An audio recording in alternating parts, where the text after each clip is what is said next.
Welcome back to our channel BCom वाले। तो आज के वीडियो में हम बात करने वाले हैं हमारा BCom first semester Punjab university का सब्जेक्ट बिजनेस इकोनॉमिक्स 1। तो ये बहुत इम्पॉर्टेंट सब्जेक्ट है क्योंकि जनरली ये सब्जेक्ट सेकंड मोस्ट डिफ़िकल्ट लगता है कुछ बच्चों को। सबसे पहला तो अकाउंट्स ही सबको मुश्किल लगता होगा, फिर इकोनॉमिक्स जनरली मुश्किल लगता है, कुछ लोगों को इजी भी लग सकता है। बट इस सब्जेक्ट में नंबर कम क्यों आते हैं, सबसे बड़ा रीज़न क्या है? वो होते हैं आपके फ्लो चार्ट्स, आपके डायग्राम्स। तो वो सब चीज़ें हम डिटेल में भी बात करेंगे, पर अभी सबसे पहले हम इसका एक बार सिलेबस देखेंगे। अगर आपने बाकी सब्जेक्ट्स का सिलेबस नहीं चेकआउट किया तो आप ज़रूर करो। आपके फर्स्ट सेम में वैसे 7 सब्जेक्ट्स हैं। तो जो आपका बिजनेस इकोनॉमिक्स है, ये एग्ज़ाम आपका 80 मार्क्स का होगा और 20 आपके एमएसटी के मार्क्स, आपके असाइनमेंट और आपके क्लास में बिहेवियर कैसा है, वो सब चीज़ों पे डिपेंड करेगा। तो जितनी भी बाकी चीज़ें होती हैं, असाइनमेंट्स हो या कुछ भी हो, कभी भी इग्नोर नहीं करना चाहिए क्योंकि वो 20 मार्क्स उसमें से लगते हैं। वो 20 में से कुछ लोगों को 20 भी मिलते हैं, कुछ को 13-14 भी मिलते हैं। लोवेस्ट कुछ भी जा सकता है नंबर, कुछ लोगों को ज़ीरो भी मिले होते हैं क्योंकि टीचर्स को पता ही नहीं होता वो स्टूडेंट है कौन, ना एमएसटीज दिए होते। तो सब चीज़ों पर फोकस रखना चाहिए। अब सिलेबस की बात करें तो आपके 2 यूनिट्स में सिलेबस है। दोनों में से आपका पेपर में 40-40 मार्क्स का आपने अटेम्प्ट करना होता है। अगर हम क्वेश्चन पेपर की बात करें तो सेक्शन ए होता है आपका, जिसमें आपको 6 शॉर्ट क्वेश्चंस मिलते हैं, 3 आपके यूनिट 1 से, 3 यूनिट 2 से, जिसमें से आपने कोई 4 क्वेश्चंस करने हैं। 5 मार्क्स का एक क्वेश्चन होता है। फिर आपका सेक्शन बी होता है जिसमें 15 मार्क्स के 4 क्वेश्चंस पूछते हैं, ये यूनिट 1 से। 4 में से कोई 2 करने हैं तो चॉइस बहुत अच्छी है, 50% आपने पेपर करना है इसमें सेक्शन बी में। तो 15 मार्क्स के 2 क्वेश्चंस करने होते हैं, 30 मार्क्स। फिर जो सेक्शन सी होता है वो आपका यूनिट 2 से निकलता है, जिसमें आपको 15 मार्क्स के 4 क्वेश्चंस मिलेंगे, आपने कोई 2 करने हैं। तो यहाँ से भी 15 मार्क्स के 2 क्वेश्चन, टोटल 30 मार्क्स, पूरा पेपर 80 मार्क्स का बन जाएगा। तो वैसे इकोनॉमिक्स ज़्यादा मुश्किल नहीं है, बट थोड़ा सा जहाँ पे हमें इसमें फिगर्स बनाने होंगे ना, वो मुश्किल हो जाता है क्योंकि फर्स्ट सेम में सबको यही नहीं पता होता पेपर अटेम्प्ट एक्चुअली में करना कैसे है। तो उसकी वीडियो भी हमारे चैनल पे आप ज़रूर जाके देख सकते हो। उसमें बेसिकली आपका फर्स्ट ईयर है, फर्स्ट सेम है, आपको क्लैरिटी मिल जाएगी पेपर अटेम्प्ट कैसे करना है, कि पेपर में कैसा क्वेश्चन आएगा तो कैसे करना है। अब अगर हमारे जैसे प्रोडक्शन, अभी जो हम +2 से निकल के आए हैं, तो अभी तक हमारे दिमाग में ये चीज़ें होती है कि हमने कम पेजेस लिखने हैं और हर वर्ड जो पेपर में लिखेंगे वो सही हो, टोटली बुक टू बुक। जैसे हमें +2 10th बोर्ड्स में हमें ये बोला जाता है कि हमने कीवर्ड्स करने हैं, बट अब कॉलेज में ऐसा होता है, सबसे पहले तो कोई भी चैप्टर है किसी भी सब्जेक्ट का, थ्योरी वाइज प्रैक्टिकल में भी, जैसे अकाउंट्स है उसमें भी कुछ चैप्टर्स थ्योरी के हैं, उनमें सबसे पहले चैप्टर की थ्योरी में मीनिंग याद होना चाहिए आपको। अब पेपर में क्वेश्चन आता है, हम कंज्यूमर बिहेवियर में यूटिलिटी अप्रोच पूछता है पेपर में, तो यूटिलिटी अप्रोच का कुछ और पता हो ना पता हो, बट जो डेफिनेशन होती है वो आपको एग्जैक्ट पता होनी चाहिए। टाइप्स में आपको सिर्फ नाम अच्छे से आने चाहिए, जिसमें अगर हम चैप्टर वाइज भी बात करेंगे तो पूरी बुक में हर चीज़ वर्ड बाय वर्ड याद नहीं करनी होती। मेन हेडिंग्स, फिर हमारे सब हेडिंग्स, एंड उसके अंदर अगर कुछ कन्वीनियंट है, जैसे अगर कुछ टाइप में कहीं पे, जैसे जो हमारा इक्विलिब्रियम वाले पार्ट्स होते हैं, तो जहाँ पे हमें परफेक्टली इलास्टिक, वो सब चीज़ें डिफाइन करनी है, उसके अंदर हमें ज़रूर चीज़ें याद करनी पड़ेगी क्या चीज़ क्या है। बट अगर कोई पॉइंट है, अभी मेरे को कोई क्वेश्चन नहीं उठा पा रही मैं, क्वेश्चन में जब बात करेंगे उसमें इंडिविजुअली भी बात करेंगे, बट कोई क्वेश्चन है उसके अंदर हमने डीमेरिट्स बताए उसके, तो डीमेरिट्स की अगर आपको हेडिंग्स याद है, आप उसके अंदर का कंटेंट खुद से बना के लिख सकते हो। तो स्मार्ट स्टडी करनी पड़ेगी कॉलेजेस में, और पढ़ना बहुत कम होता है। पूरी बुक अभी फर्स्ट सेम में होगा, बट थर्ड सेम या सेकंड सेम तक आते आते आप लोग एक एक दिन में अपने एग्ज़ाम की तैयारी करने लग जाओगे। तो सिलेबस पे ध्यान देते हैं। अभी थोड़ी इम्पॉर्टेंट बातें भी थी ये, और हम ऑलरेडी डिस्कस कर चुके हैं कि कौन सी हमें बुक लेनी चाहिए, नहीं लेनी चाहिए। डीपीटी बुक में कोई भी सॉल्यूशंस नहीं होते, तो उस चीज़ में मत रहना कि डीपीटी से हमें सॉल्यूशन मिल जाएंगे। और फाइनल टच या कोई और बुक भी लोगे ना, तो उसमें भी आपको सिर्फ जो आपकी बुक में दिया वही मिलेगा। तो अगर तो कॉलेजेस में आपको ये बोला जा रहा है कि आपने XYZ बुक लेनी है, तो सिर्फ वही बुक लो, और चीज़ें लेने की ज़रूरत नहीं है। बट अगर कॉलेज में ये ऐसा कुछ नहीं है कि बुक लेनी है नहीं लेनी, तो जो ठीक लगे वो वाली ले सकते हो। तो यूनिट 1 में सिलेबस कम होगा as compare to unit 2, but दोनों में से 40-40 मार्क्स का पेपर करना है। तो कंज्यूमर बिहेवियर, यूटिलिटी अप्रोच, उसका meaning, types, relationship, utility, marginal utility और total utility, law of diminishing marginal utility, equi marginal utility, consumer का इक्विलिब्रियम क्या है, डेरिवेशन क्या है डिमांड कर्व की, इनडिफरेंस कर्व अप्रोच क्या कहती है, उसके अंदर जितने भी हमारी प्रॉपर्टीज़ है, प्राइस इफेक्ट, इनकम सब्सटीट्यूशन, ये सारे इंपॉर्टेंट है। लॉ ऑफ डिमांड बहुत इंपॉर्टेंट रहेगा 15 मार्क्स के लिए। Elasticity of demand, definition, type, measurement, factors and importance, इन जितने भी टॉपिक्स हैं इन सब में से कोई 4 क्वेश्चन फॉर 15 मार्क्स पेपर में आने हैं।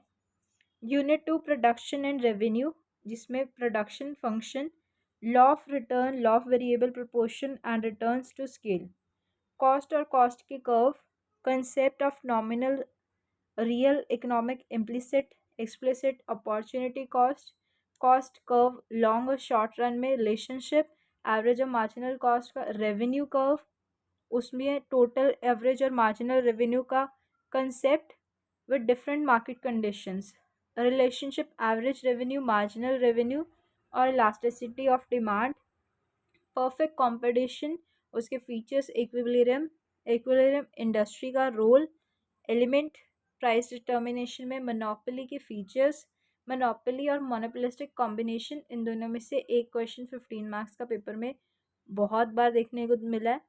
फीचर्स करने हैं इक्विलिब्रियम, फर्म और इंडस्ट्री, प्राइस डिटर्मिनेशन और टाइप्स, मोनोपोलिस्टिक कॉम्बिनेशन के features, price output policy firm की, selling cost, meaning, effects and equilibrium of firm with respect to selling cost. ये तो हमारा सिलेबस था। अब जो डीपीटी बुक है उसके अंदर हर चैप्टर से जो पेपर में क्वेश्चंस देखने को मिले हैं वो एक बार चेक कर लेते हैं। तो सबसे पहला थ्योरी ऑफ डिमांड में law of demand, demand curve क्यों डाउनवर्ड स्लोप करती है, 5 मार्क्स के लिए बहुत इंपॉर्टेंट रहेगा। फिर इसके अंदर individual demand, marginal demand 5 marks में क्वेश्चन पूछा हुआ है, वरना लॉ ऑफ डिमांड हर साल 15 मार्क्स के लिए पूछते ही हैं, उसका डायग्राम भी और उसके इम्पॉर्टेंस, कोई भी क्वेश्चन हो उसके पॉजिटिव्स और नेगेटिव्स, मतलब पॉजिटिव्स में आपके इम्पॉर्टेंस, बेनिफिट्स, नेचर, वो सारी चीज़ें एक ही तरीके से याद कर सकते हो। फिर लॉ क्यों एप्लीकेबल नहीं है गिवन गुड्स में, तो ये भी बहुत इंपॉर्टेंट क्वेश्चन है 15 मार्क्स में। क्यों एप्लीकेबल नहीं है, एक्सेप्शंस क्या हैं, सेम ही क्वेश्चन है, तो इससे लॉ ऑफ डिमांड तो हर साल देखने को मिलेगा ही। फिर इलास्टिसिटी ऑफ डिमांड, इस चैप्टर से डिग्रीज क्या हैं, कैसे मेजरमेंट हो सकती है और क्या फैक्टर्स हैं, तो ये कुछ क्वेश्चंस हैं जो हर साल पेपर में पूछे हुए हैं। इम्पॉर्टेंस 15 मार्क्स के लिए पूछी हुई है, कैसे मेजर कर सकते हैं टोटल एक्सपेंडिचर मेथड की हेल्प से, 15 मार्क्स का क्वेश्चन ये भी इम्पॉर्टेंट रहेगा। Utility analysis, law of diminishing utility क्या है, रिलेशनशिप 5 मार्क्स के लिए बहुत इंपॉर्टेंट है, मार्जिनल और टोटल यूटिलिटी का। फिर इससे जो 15 मार्क्स का क्वेश्चन है, कंज्यूमर इक्विलिब्रियम और उसका यूटिलिटी एनालिसिस के साथ क्या रिलेशन रहेगा, तो इस चैप्टर से बहुत क्वेश्चंस पूछते हैं। इस चैप्टर को 15 मार्क्स के लिए प्लस 5 मार्क्स में हर साल इससे क्वेश्चन आ रहा है, तो आप देख सकते हो। तो ये इस चैप्टर को स्किप नहीं कर सकते हम। फिर इंडिफरेंस कर्व एनालिसिस, इससे income effect, substitution effect 5 marks के लिए देख सकते हो, जिसके अंदर प्राइस इफेक्ट भी पूछ लेते हैं 15 मार्क्स के लिए। तो marginal rate of substitution 5 marks. तो जो 5 मार्क्स के क्वेश्चन होते हैं वो 15 मार्क्स के क्वेश्चन कर लोगे तो वो 5 मार्क्स के उसी से कवर हो जाएंगे। अब जैसे हमारा यही चैप्टर है इंडिफरेंस कर्व एनालिसिस, अगर इस चैप्टर से जो भी हमारे 15 मार्क्स के क्वेश्चन हैं अगर हम वो अच्छे से कर लेंगे उसी का कोई पार्ट 5 मार्क्स में पूछ लेगा। अब जैसे ये बजट लाइन का कंसेप्ट पूछा हुआ 5 मार्क्स के लिए, इनकम इफेक्ट पूछ लिया 5 मार्क्स के लिए, और 15 मार्क्स के लिए भी हम वही कर रहे हैं इनकम प्राइस और सब्सटीट्यूशन। तो law of diminishing marginal rate of substitution भी 15 मार्क्स में पूछा हुआ है। बाकी 5 मार्क्स में बहुत बार ऐसा भी होता है कोई ऐसा टॉपिक भी उठा लेते हैं जो हमारा उस चैप्टर से कोई बस एक क्वेश्चन होता है, ज़रूरी नहीं होता कि उससे निकल जाए, बट पेपर में हमने 6 में से 4 क्वेश्चन करने हैं तो 6 में से 4 तो यूजुअली निकल ही जाते हैं, वरना इतना तो पूरे सब्जेक्ट को पढ़ के नॉलेज हो ही जाती है कि अगर एक क्वेश्चन करना है तो बंदा आराम से उसे अटेम्प्ट कर सके। थ्योरी ऑफ कॉस्ट, ये चैप्टर जिसे अनमार्क्ड है, तो ये चैप्टर मैंने अपने टाइम पे इस चैप्टर को स्किप किया था। तो इसमें एवरेज कॉस्ट मार्जिनल कॉस्ट उनका रिलेशनशिप, अगर ये एक क्वेश्चन कर लिया तो 5 मार्क्स में पूछे 15 मार्क्स में। इस चैप्टर से एज सच कुछ और नहीं है। डिफरेंस कॉस्ट, कॉस्ट कर्व्स के बहुत सारे टाइप्स, एक क्वेश्चन बनता है, वरना एसी एवरेज कॉस्ट और मार्जिनल कॉस्ट ये दो चीज़ें कर ली पूरा चैप्टर हो गया। और इसके अंदर हमारा short run modern theory of cost diagrammatically, तो इस सब्जेक्ट में डायग्राम्स बहुत हैं और पेपर में अगर 15 मार्क्स का क्वेश्चन आपने थ्योरी बिल्कुल सही लिखी है तो भी आपको 7-8 मार्क्स ही मिलेंगे। अगर आपने डायग्राम नहीं बनाया तो डायग्राम बहुत इंपॉर्टेंट है इस सब्जेक्ट में। रेवेन्यू कंसेप्ट, तो इसमें भी हमारा AR TR MR ये सब चीज़ें और डिफरेंट टाइप्स क्या हैं। फिर price determination under perfect competition, इस चैप्टर से परफेक्ट कंपटीशन क्या है और कैसे प्राइस डिटरमाइन कर सकते हैं, रोल क्या है टाइम एलिमेंट का। तो इसमें भी आप देख सकते हो with the help of suitable diagrams.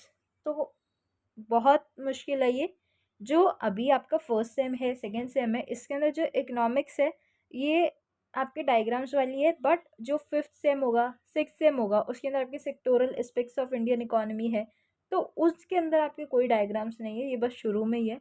बल्कि इनसे आसान है फिफ्थ और सिक्स सेम की इकोनॉमी, क्योंकि उसके अंदर आपको बेसिकली नॉर्मल चीज़ है, उसमें कोई डायग्राम्स नहीं है, कोई चार्ट्स नहीं है, कुछ नहीं है, बस नॉर्मल थ्योरी है।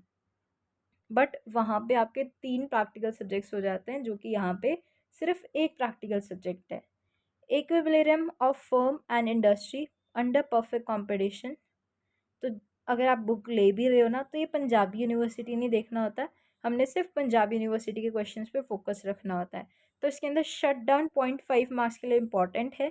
बाकी इक्विलिब्रियम एक फर्म का अंडर परफेक्ट कंपटीशन, मोनोपोली, तो ये पंजाबी यूनिवर्सिटी स्किप करके पंजाब यूनिवर्सिटी, तो इसके अंदर प्राइस डिटर्मिनेशन क्या है, उसके कंडीशंस क्या क्या पॉसिबल हैं, प्राइजेस और आउटपुट कैसे डिटरमाइन हो सकते हैं, बेसिकली इक्विलिब्रियम और प्राइजेस कैसे डिटरमाइन करेंगे, तो इस चैप्टर से एक ही क्वेश्चन बनेगा विद डायग्राम्स। और मोनोपोलिस्टिक कंपटीशन, इससे भी आप देख सकते हो। अब अगर इससे देखो तो 2020 में क्वेश्चन है, 17 में है, 16 में है 15 मार्क्स के लिए, और 21 में इस चैप्टर से है, 20 में इस चैप्टर से मोनोपोली से। तो बेसिकली अगर मोनोपोली और मोनोपोलिस्टिक कंपटीशन ये 2 चैप्टर कर लिए तो 15 मार्क्स का एक क्वेश्चन तो अटेम्प्ट आराम से हो जाएगा। तो एक वीडियो होती है जिसके अंदर मैंने वेटेज बताई होती है कि किस ईयर में किस चैप्टर से कितने नंबर का क्वेश्चन आया, वो अभी कुछ सब्जेक्ट्स के लिए भी है, बहुत सारे अगले सेम्स के लिए भी हैं।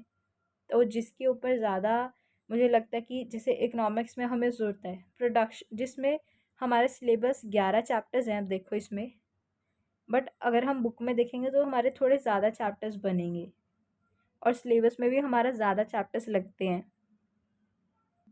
ये आपकी बुक का पेज है जिसके अंदर पहले 6 चैप्टर यूनिट 1, फिर यूनिट 2, जो ये ओलिगोपोली है ये आउट ऑफ सिलेबस या ये लगा लो सिलेबस में नहीं है ये, तो इसे करने की ज़रूरत नहीं है। बुक में भी 13 ही चैप्टर बन रहे हैं, अगर 12th और 13th कर लिया 15 मार्क्स का एक क्वेश्चन आराम से हो जाएगा। रेवेन्यू से 5 मार्क्स का आता है जनरली। ये मैंने जब एग्ज़ाम्स दिए थे अपने बुक में उस हिसाब से मार्क किया था। ये law of variable page number 160 पे था, तो ये 15 मार्क्स में बहुत साल आया है।